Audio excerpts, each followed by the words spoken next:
Salut à tous, est-ce que le casque parfait de Bose est enfin sorti? Vous le saurez à la fin de cette vidéo.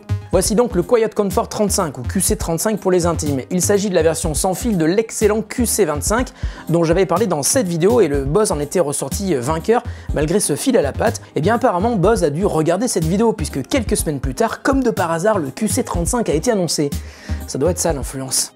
Pour le design, on ne change surtout pas une équipe qui gagne. Le Quiet Comfort 35 garde le même design et la construction absolument parfaite, du moins à mon goût, de son prédécesseur. Pour allumer le casque, un bouton sur l'oreille droite qui, comme sur les autres casques Bluetooth de Bose, propose une position supplémentaire pour lancer une recherche d'un appareil à connecter. Elle vous indique également le nom de l'appareil, voire même des appareils auxquels le QC35 est connecté, puisqu'il peut en effet être branché en Bluetooth avec plusieurs appareils à la fois. On peut aussi modifier la langue de l'annonce vocale depuis Bose Connect, une application dédiée sur Android et iOS. Toujours depuis l'appli, on peut aussi programmer le temps avant la mise en veille automatique, détail qui manquait cruellement au QC25. Pour contrôler sa musique ou ses appels, 3 boutons sont situés sous l'oreille droite. On y accède sans problème sans les regarder, et leur aspect fait un petit peu plastique, ce n'est pas trop gênant, mais il faudra voir s'ils vont garder leur solidité à long terme. Quant à la qualité du son, elle est toujours excellente, même si elle a un peu été modifiée.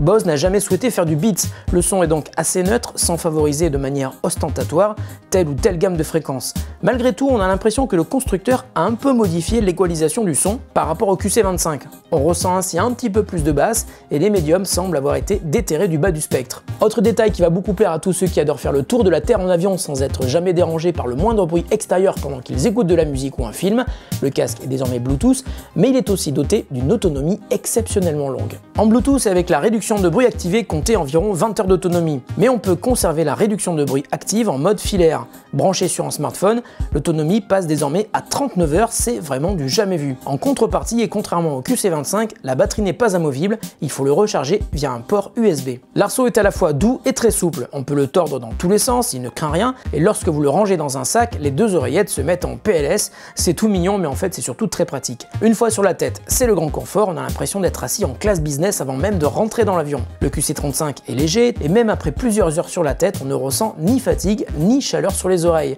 Pour les longs voyages, c'est un excellent point. Autre détail qui m'a particulièrement plu, le test en mouvement révèle un résultat sans faille. Quand on marche, on n'entend que sa musique et jamais la résonance de ses pas, comme c'est le cas par exemple avec le Beoplay H8. Avec le QC35, Bose garde l'avantage concurrentiel qu'il avait déjà obtenu avec le QC25, à savoir un confort incomparable.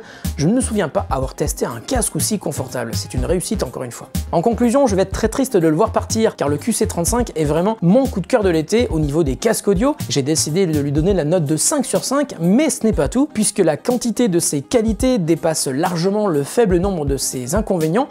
J'ai décidé de créer la mention perfecte. Voilà ce que c'est de créer des produits qui dépassent toutes nos espérances. C'est en effet la première fois que je teste un casque qui offre à la fois une autonomie extraordinaire, une excellente qualité de son, une réduction active de bruit parfaite et un confort incomparable. Dernier détail, son prix, le QC35 est tout de même vendu 379 €. Voilà, la vidéo est terminée, j'espère vous avoir donné envie d'essayer et pourquoi pas d'acheter le QC35. En tout cas, je me suis convaincu à moi-même parce que j'ai décidé d'aller m'en acheter un là, juste après en sortant du studio. N'hésitez pas à mettre des pouces en l'air et des commentaires sur la vidéo, à vous abonner à la chaîne si ce n'est pas encore déjà fait. Et puis si vous voulez acheter des super t-shirts que l'on porte, ce sont des Tostadora, on vous met un lien dans la description de la vidéo. Salut à tous et à très bientôt sur The Grand Test. Ah, je vous entends plus. Ah